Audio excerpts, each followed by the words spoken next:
अभी तक हमने जो स्टार्ट किया था वो था जेनेरिक डेटाबेस आर्किटेक्चर, जो कि कल की वीडियो में मैं स्टार्ट कर दिया था टॉपिक।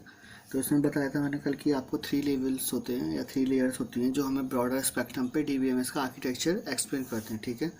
और इसके थ्रू ही हम एक क्लियर व्यू मिलता है जो फंक्शनलिटी है डीबीएमएस की। तो इसमें 3 लेयर्स कौन कौन सी होती हैं? एक होता है नंबर 1 पे यूज़र, सेकंड पे लॉजिकल और कॉन्सेप्चुअल लेवल, थर्ड पे था फिजिकल लेवल, ठीक है। आज इसको हम डिटेल में समझते हैं।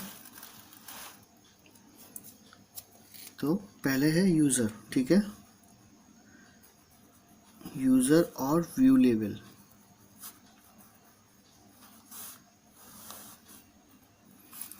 So at this view layer, the report that is data are being presented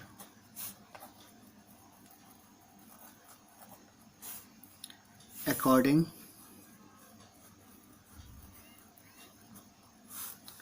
to the user's requirement।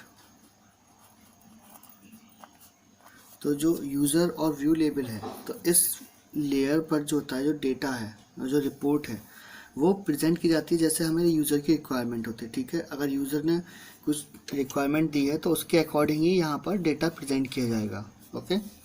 इसके बाद आता है सेकंड नंबर पर लॉजिकल और conceptual level.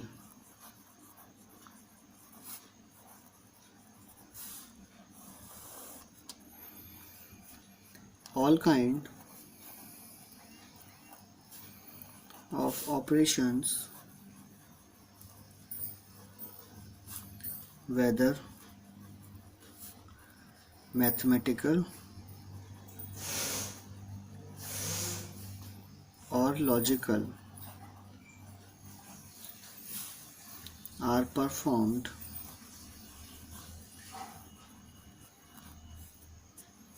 onto the data selected by the users from the users level, how much, how to store and access data at the physical level,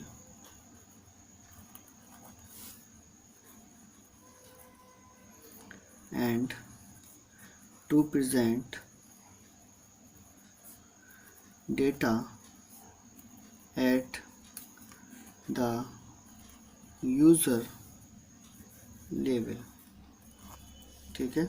तो logical और conceptual level में क्या है कि जितने भी तरह के ऑपरेशंस होते हैं, ठीक है, वेदर वो मैथमेटिकल हो, लॉजिकल हो, क्या ये दोनों में से कोई भी ऑपरेशन हो सकता है, तो वो परफॉर्म किए जाते हैं इस पर, इस लेयर के अंदर, ठीक है। जो भी हम डेटा सेलेक्ट करते हैं उसके यूज़र के थ्रू, वहाँ पर जो यूज़र लेवल होता है, ठीक है, यूज़र लेवल हमारा जो फर्स्ट में हमने एक्सप्लेन किया था, उसके थ्रू जो भी हमारा डेटा सेलेक्ट आता है यूज़र के थ्रू सेलेक्टेड होकर, हम उस पर ये ऑपरेशंस परफॉर्म करते हैं, ठीक है, वो वेदर मैथमेटिकल हो या लॉजिकल हो। और यहाँ पर हम ये भी देखते हैं कि कैसे हमें स्टोर करना है उस डेटा को, एक्सेस करना है जब भी हमें ज़रूरत होती है उसकी फिजिकल लेवल पर, ठीक है, और किस टाइप से उसको डेटा को रिप्रेजेंट करना है, मतलब प्रेजेंट करना है वहाँ पर उस लेयर पर, ओके। इसके बाद आता है third physical level.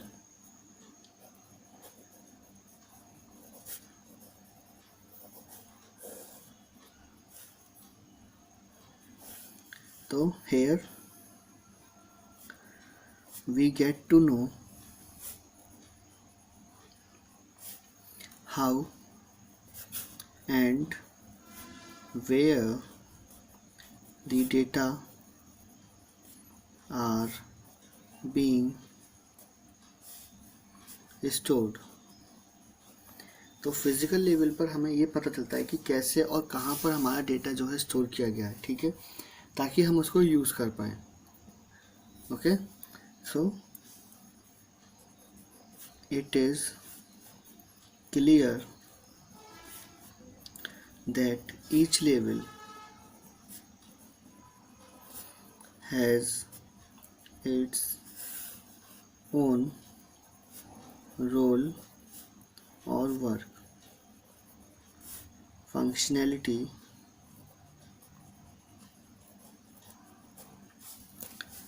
so this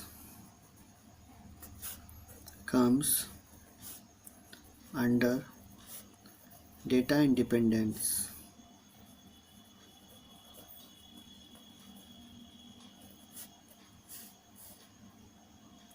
ठीक है, तो अब इससे क्लियर है हर एक लेवल पे कि हमारे क्या रोल होता है हर एक लेवल का। ठीक है, उसका क्या रोल है, क्या वर्क है, क्या फंक्शनैलिटी है, और ये सब किसके अंदर आता है, डेटा इंडिपेंडेंस के अंदर आता है। ठीक है, सो अगर हम बात करें और देखें तो हमें पता चलेगा कि जो फॉर्मेट है प्रेजेंटेशन की वो चेंजेस होती है हर एक यूज़र लेवल पर, जो इफेक्ट नहीं करती किसी भी अदर टू लेवल्स को। ठीक है, और सिमिलरली जो ऑपरेशंस हैं कॉन्सेप्चुअल लेवल पे वो किस बाकी दो लेवल्स जो हैं उनको अफेक्ट नहीं करते। ठीक है, और जो दो लेवल्स हैं वो स्टोर जो होता है फिजिकल लेवल पे जो होता है वो उसको अफेक्ट नहीं करता। तो हम कह सकते हैं कि हर एक लेयर और जो लेवल है वो अपने आप में डिफरेंट है। ठीक है, वो दूसरे किसी लेवल को या लेयर को मतलब ने उसको वो नहीं करती है, मतलब कह सकते हैं इन्फ्लुएंस नहीं हो रहा है उससे। ठीक है, अब पॉइंटर्स हैं in database approach a single repository of data is maintained that is defined once and then accessed by many users.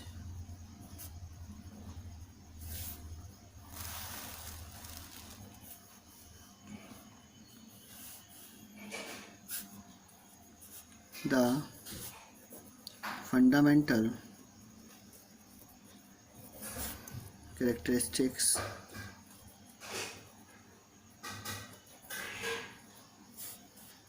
of database approach is that the database system not only contain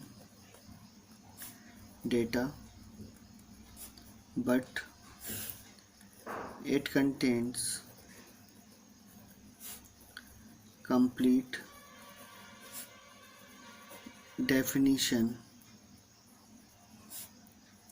or description of database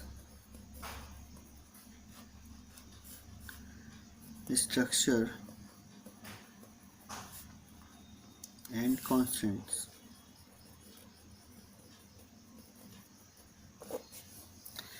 तो जो database approach होती है, ठीक है, उसमें क्या है, single repository होती है वो डेटाबेस अप्रोच के अकॉर्डिंग। ये सिंगल रिपोजिटरी है जहाँ पर हमारा डेटा जो होता है मेंटेन किया जाता है। ठीक है, और हम इसको एक बार डिफाइन कर देते हैं और फिर इसको हम यूज़र्स के थ्रू, जितने भी हमारे यूज़र्स हैं उनके थ्रू हम इसको एक्सेस करते रहते हैं। ठीक है, जब भी हमें ज़रूरत होती है डेटा की। तो जो फंडामेंटल करेक्टरिस्टिक्स है डेटाबेस अप्रोच की वो ये होती है कि डेटाबेस सिस्टम जो होता है ये केवल डेटा ही कंटेन नहीं करता बट ये कंप्लीट डेफिनेशन और जो डिस्क्रिप्शन होता है डेटाबेस स्ट्रक्चर का उसके कॉन्स्टेंट के साथ वो सब कंटेन करता है। ठीक है, तो इसमें हमारे ये फीचर्स होते हैं। ठीक है, दिस डेफिनेशंस, ये सब डेफिनेशंस कैसे होंगी, this definition that is column name, data type,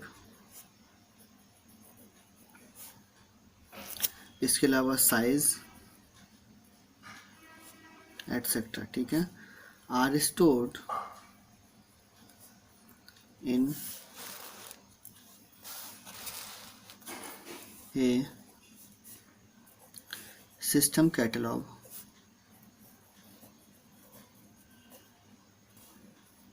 which contain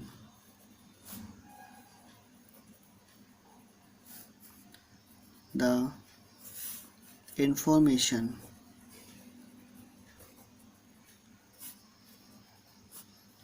about the structure and definition of the database.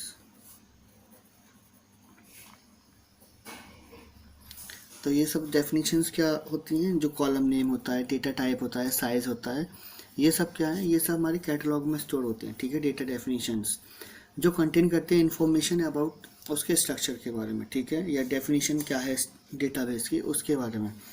इसमें हम कह सकते हैं जो मेटा डेटा होता है, डेटा अबाउट डेटा, ठीक है, वो भी हमारा यहीं पर ही कंटेन किया जाता है। तो इसके लिए हम कह सकते हैं कि जो हमारा मेटा डेटा है या फिर डेटा डिक्शनरी है, ठीक है। डेटा डिक्शनरी क्या करती है? जो प्राइमरी डेटाबेस होता है उसके बारे में कैटलॉग की इन्फॉर्मेशन वहाँ पे सेव होती है, ठीक है, डेटा डिक्शनरी में। तो ये क्या होता है? ये प्राइमरी डेटाबेस को डिस्क्राइब करते हैं, ठीक है। तो ये क्या है? ये अप्रोच होती है कि हम कहाँ पर किस टाइप के डेटाबेस पे वर्क करें। लाइक एग्जांपल हमारा अगर हम लें तो इंश्योरेंस डेटाबेस हो गया, एयरलाइंस डेटाबेस हो गया, बैंकिंग डेटाबेस हो गया, फाइनेंस डिटेल्स हो गए, एंटरप्राइज इंफॉर्मेशन डेटाबेस हो गया, ये सब। तो हमारे जो भी डेटा डेफिनेशंस होती हैं, मेटा डेटा होता है, वो सब इन डेटाबेसेस से हम एक्सेस करते हैं उन इन्फॉर्मेशन को, ठीक है, जिस भी टाइप का डेटा हमारा है या जिस पर हम वर्क कर रहे हैं। और जो ट्रेडिशनल फाइल प्रोसेसिंग सिस्टम होता है, वहाँ पर एप्लीकेशंस होती हैं जो डेवलप की जाती हैं केवल एक स्पेसिफिक पर्पस के लिए, ठीक है, और वो एक्सेस भी कर पाएंगे केवल स्पेसिफिक डेटाबेस को ही, ओके, उससे ज़्यादा नहीं कर सकते। तो जो एग्जाम्पल है डेटा डिक्शनरी का, वो हम नेक्स्ट वीडियो में कवर करेंगे, ठीक है। यहाँ पे मैं मेंशन करता हूँ एग्जाम्पल ऑफ डेटा डिक्शनरी, कि डेटा डिक्शनरी का एग्जाम्पल क्या है, हम उसके थ्रू ही इसको समझने की कोशिश करेंगे। आज के लिए इतना ही, थैंक यू।